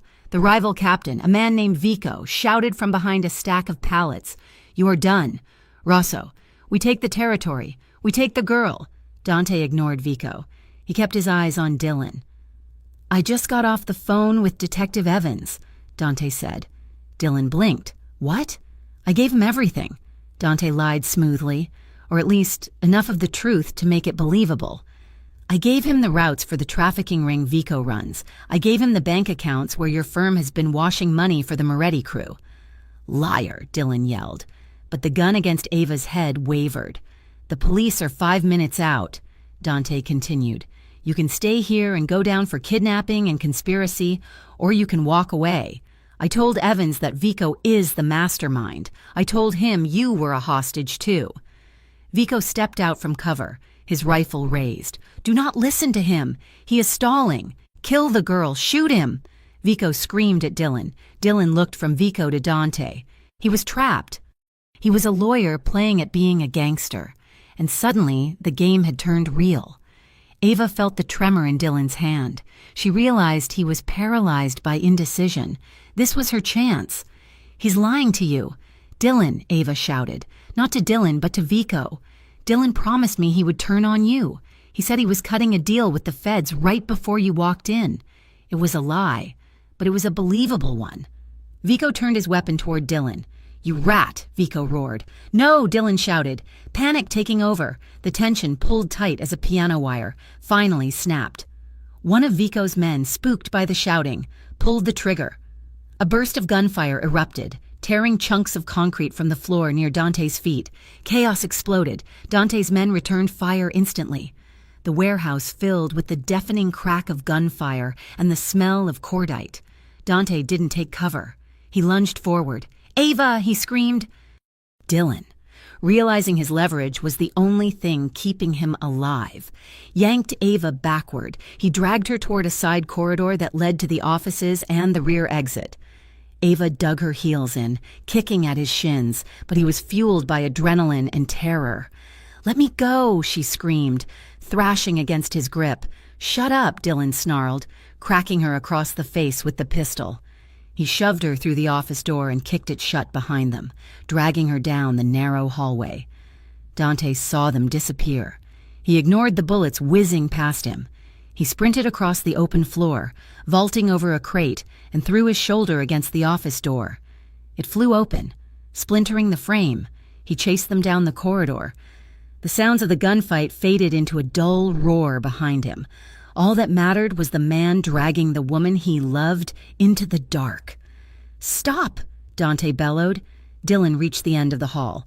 A heavy fire door was chained shut. He fumbled with the lock, cursing, but his hands were shaking too badly. He spun around. There was nowhere left to run.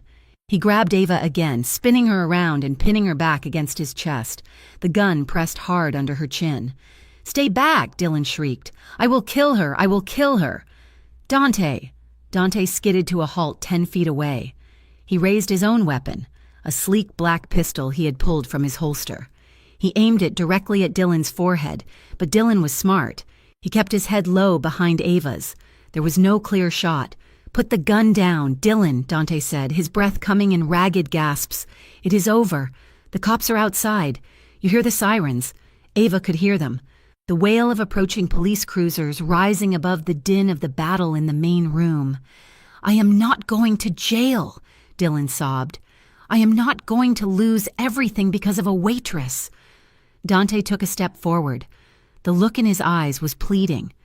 Not for his life, but for hers. "Let her go, and I will let you walk out that door," Dante promised. "I will distract the cops. Just let her go." Dylan laughed, a high, crazed sound. "You think I trust you?" "No. She is my ticket. She walks out with me, or she dies here." Ava felt the cold metal of the barrel digging into her throat. She looked at Dante. She saw the agony on his face. He was the most powerful man in the city, and he was helpless. She couldn't let him surrender. She couldn't let Dylan win. Ava. Don't move, Dante whispered, reading the intent in her eyes. Ava took a breath. She shifted her weight. I am sorry, she whispered. She slammed her heel down onto Dylan's instep with all the force she had left, at the same time. She threw her head back, smashing it into his nose. Dylan howled in pain. His grip loosened for a fraction of a second. The gun slipped from under her chin. Ava twisted away, dropping to the floor. Dylan screamed in rage. He raised the gun, aiming not at Dante but down at her. Dante didn't hesitate. He didn't think. He fired. The single shot rang out, louder than the sirens, louder than the storm outside. Dylan jerked backward as if he had been punched by an invisible giant. His gun went off, the bullet sparking harmlessly against the concrete floor inches from Ava's leg. He hit the wall and slid down, clutching his shoulder, his eyes wide with shock. Ava scrambled backward, crab-walking away from him until her back hit the opposite wall. Dante was there in an instant. He dropped to his knees, not checking on Dylan, but reaching for her. His hands were shaking as he grabbed her shoulders, pulling her into him. Ava, he gasped, his voice broken. Are you hit? Did he hit you? I am okay, Ava sobbed, burying her face in his chest. I am okay. Dante wrapped his arms around her, burying his face in her hair. He held her so tight it hurt, rocking her back and forth. I thought I lost you, he whispered. His voice choked with emotion. I thought I lost you. Behind them, the door to the main warehouse burst open. Sal appeared, his suit covered in dust. Boss, the cops are breaching the perimeter. We have to go, now.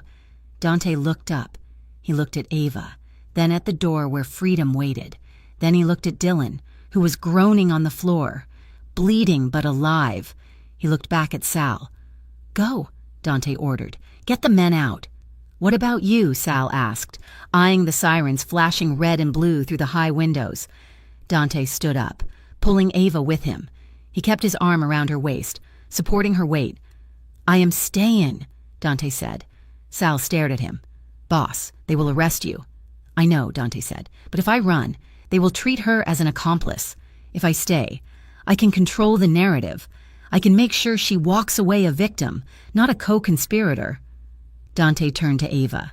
He framed her face with his hands, wiping a smudge of dirt from her cheek with his thumb.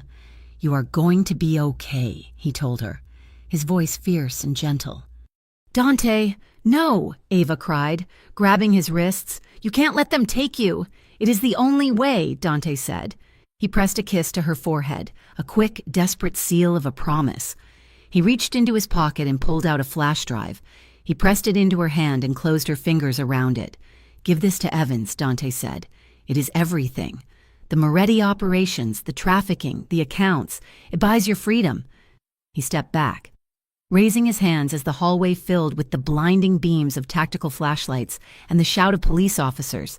Police! Drop the weapon! Get on the ground! Dante looked at Ava one last time as he knelt, interlacing his fingers behind his head. His eyes were clear.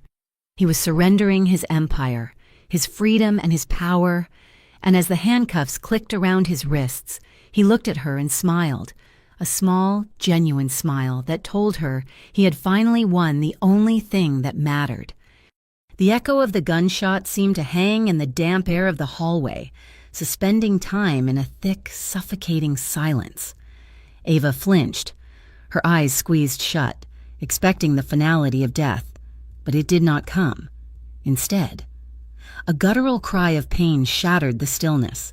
She opened her eyes to see Dylan stumbling backward, his gun clattering across the concrete floor. He gripped his right shoulder, where a dark blossom of crimson was rapidly spreading across his suit jacket.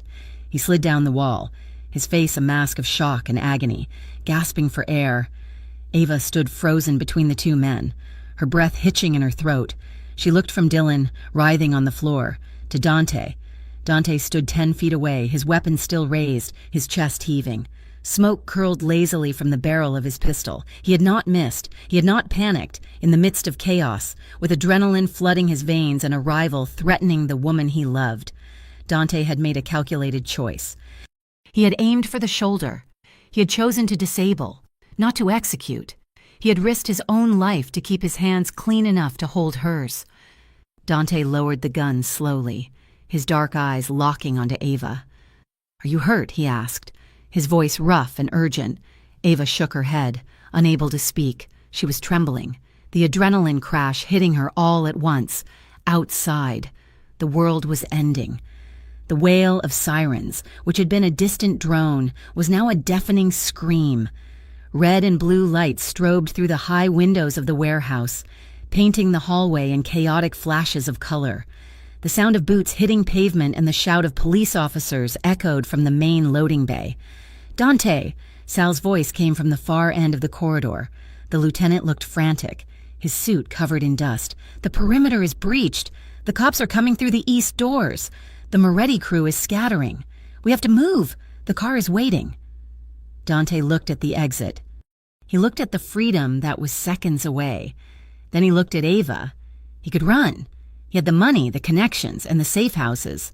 He could disappear into the night and live to fight another day. But if he ran, he left her here. He left her with a wounded man and a police force looking for accomplices. He left her to face the interrogation rooms alone. Dante holstered his gun.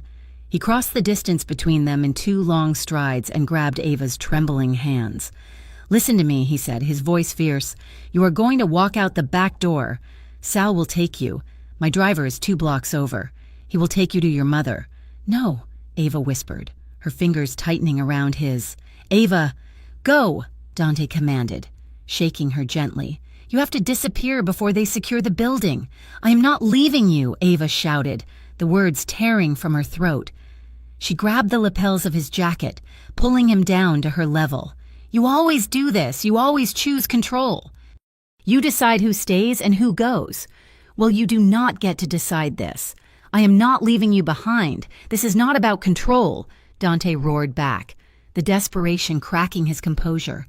"It is about keeping you safe. If they find you with me, they will charge you as an accessory. They will destroy your life to get to me." "I don't care," Ava cried, tears streaming down her face. "I would rather be in a cell than wonder if you are dead." They froze as the heavy thud of a battering ram hit the exterior door down the hall. Voices shouted orders. "Federal agents, nowhere to run." It was too late to run. Dante looked at the door, then back at Ava. A strange calm settled over his features. He reached into his pocket and pulled out the silver flash drive he had shown her earlier. He turned just as the door at the end of the hallway burst open. Detective Evans, wearing a tactical vest over his civilian clothes, led the charge, his weapon drawn. Behind him, a dozen uniformed officers flooded the hallway, rifles raised. "Drop it!" Evans screamed. "Hands in the air, now!" Dante did not raise his hands immediately. He held the flash drive up, catching the light. "Don't shoot!" Ava screamed, throwing herself in front of Dante. "Ava, move!" Evans ordered, lowering his aim slightly. Dante gently moved Ava aside, placing his body in front of hers. He looked at Evans with a gaze that was pure steel. "I am unarmed," Dante announced, his voice steady and carrying over the shouting officers. "And I have what you want." Evans signaled his men to hold fire. He stepped forward cautiously, his gun trained on Dante's chest. "What is that?" "The end of the Moretti crew," Dante said. "It is the ledger, the trafficking routes, the bank accounts, and the proof that Dylan," he gestured to the man groaning on the floor, "was working with them to frame me and launder money." Evans looked at the drive, then at Dylan, then back at Dante. "You are giving this up?" Evans asked, skeptical. "Why?" Dante looked down at Ava. He brushed a stray hair from her forehead, his touch lingering for a second. "She walks," Dante said. "She was a hostage. She is a victim. She had no part in this. You take me. You take the drive, and she walks away clean. No charges, no subpoenas, no harassment." Evans looked at Ava. He saw the bruises on her wrists. He saw the terror in her eyes. He looked back at Dante, realizing what was happening. The king of Harborview was trading his crown for a waitress. "Dante, no," Ava sobbed, grabbing his arm. "Do not do this." Dante ignored her. "Do we have a deal, detective?" Evans hesitated, then nodded slowly. He holstered his weapon. "We have a deal." Dante exhaled. He handed the flash drive to Evans, then slowly, deliberately, he turned around and placed his hands behind his head.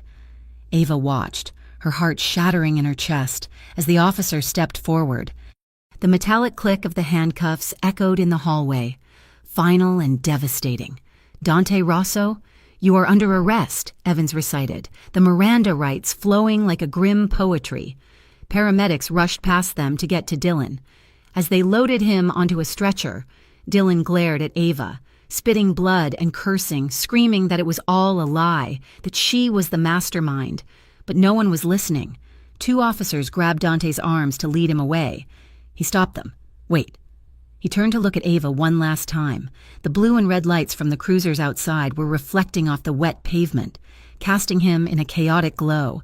He looked stripped down, vulnerable, and yet more dignified than she had ever seen him. He mouthed 2 words. "I'm sorry." Ava stood there, the wind from the open door whipping her hair across her face. She shook her head, the tears hot on her cold skin. "I'm not," she cried out, her voice breaking. Dante smiled, a sad, small smile, and then allowed the officers to push him toward the waiting squad car. Ava watched him go, realizing with a piercing clarity that for the first time in her life, she had not been used, she had not been a stepping stone, she had been chosen, and the cost of that choice was losing the man who had made it. The fall of the Rosso Empire and the Moretti crew was the only thing Harborview talked about for weeks. The news cycle was relentless. The flash drive Dante had surrendered proved to be the silver bullet the district attorney had been dreaming of for a decade. The Moretti network was dismantled overnight, their warehouses raided, their assets seized. Dylan did not get his deal. With the evidence of his double dealing and the attempted kidnapping, his law firm disavowed him instantly. He was facing 20 years for conspiracy, kidnapping, and racketeering. His face, once smug and polished, now looked gaunt and terrified on the front page of the City Gazette. And Dante became a myth. The rumors swirled that he was cutting a deal of his own. His lawyers, the best money could buy, were fighting tooth and nail. They argued that he had cooperated. They argued that he had saved a civilian life. They argued that his information had taken down a far, violent threat. Ava watched it all from the sidelines. She went back to work, but not at La Serena. The restaurant had been seized by the state temporarily, then sold to a hospitality group. She found a job at a quiet diner near the hospital.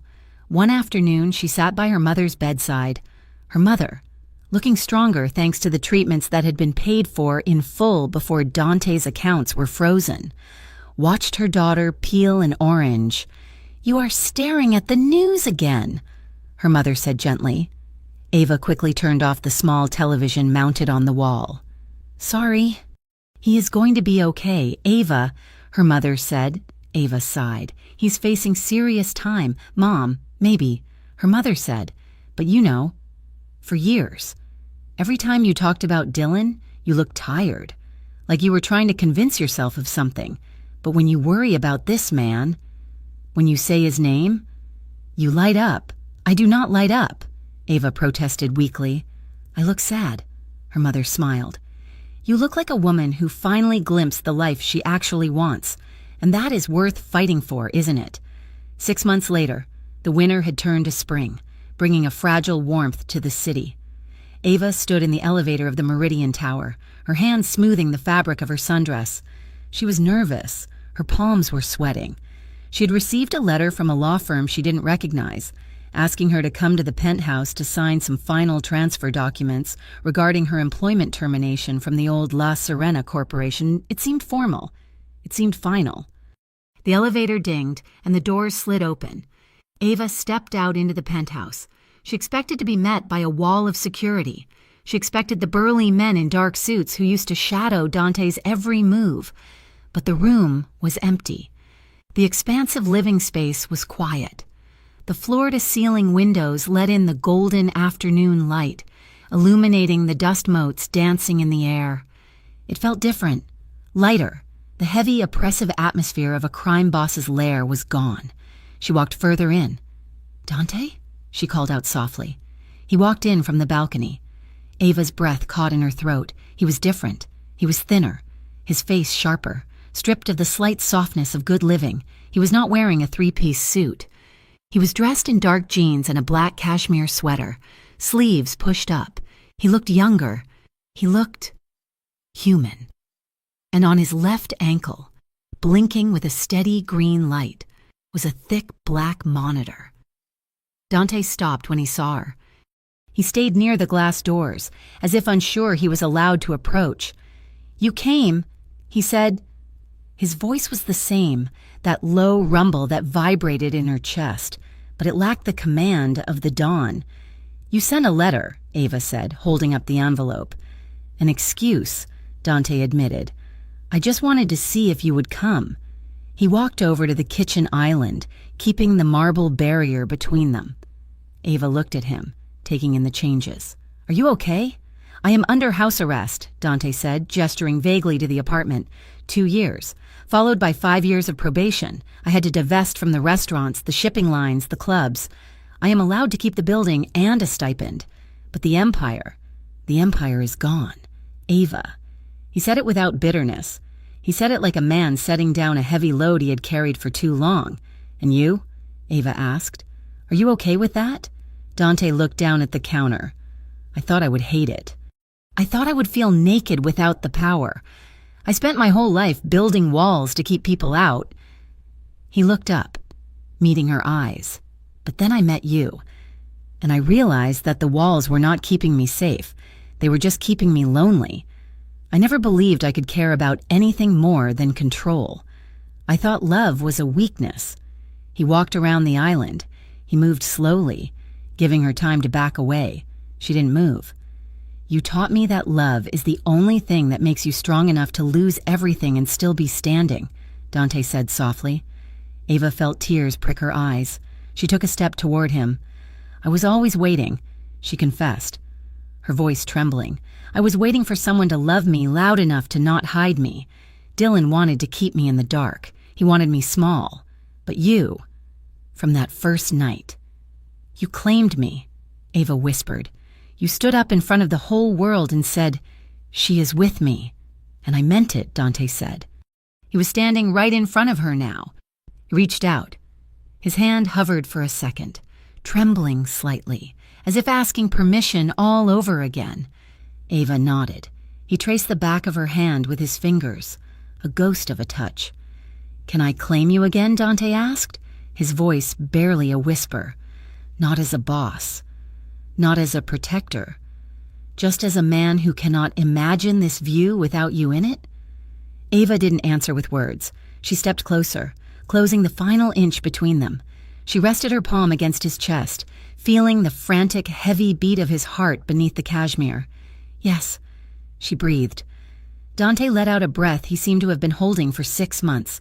He reached up, framing her face with his large, warm hands. He looked at her with a reverence that made her knees weak. He leaned down and kissed her. It was not like the kiss in the hallway, fueled by adrenaline and fear, and it was not like the kiss in the storm, filled with desperation. This kiss was slow. It was tender. It was a promise made in the daylight. It tasted of relief and gratitude and a future that was finally, terrifyingly open. Ava melted into him, her arms winding around his neck, anchoring herself to him. She felt his arms wrap around her waist, pulling her tight, lifting her slightly off the floor. When they finally pulled back, they were both breathless. They rested their foreheads together, sharing small, content smiles. Dante chuckled, a low, rusty sound. "I have to warn you, I am the worst date you could have picked. I can't take you to dinner. I can't take you to the theater. I am stuck in this apartment with an ankle bracelet like a grounded teenager." Ava laughed, the sound bright and free. "That is okay," she said, leaning back to look him in the eye. "For once in my life, I do not want to run anywhere. I am tired of running." "Dante?" "Then stay," Dante said fiercely. "Let's start over," Ava suggested. "No boss, no waitress, no fake dating. Just us. 2 flawed people trying to figure it out." Dante smiled. "I would like that." He took her hand and led her out onto the balcony. The sun was setting over Harborview, painting the sky in shades of violet and gold. The city lights were starting to twinkle below them, a city that Dante used to own, but which he now just lived in. They stood by the railing, looking out at the skyline. Ava leaned into his side, and Dante wrapped his arm around her shoulders, pulling her close against the chill of the evening. The future was uncertain. He was a felon on probation. She was starting over from scratch. There would be bad days. There would be judgment. It would be complicated and messy and far from spotless.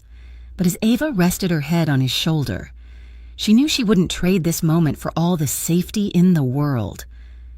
The echo of his first words to her, "Dump her now," floated through her mind, a memory of a different life. He had commanded her to let go of the past so she could grab hold of him. He hadn't just claimed her as his date that night in the VIP room, somewhere between the wine and the bullets, between the lies and the truth. They had quietly, irrevocably claimed each other's hearts.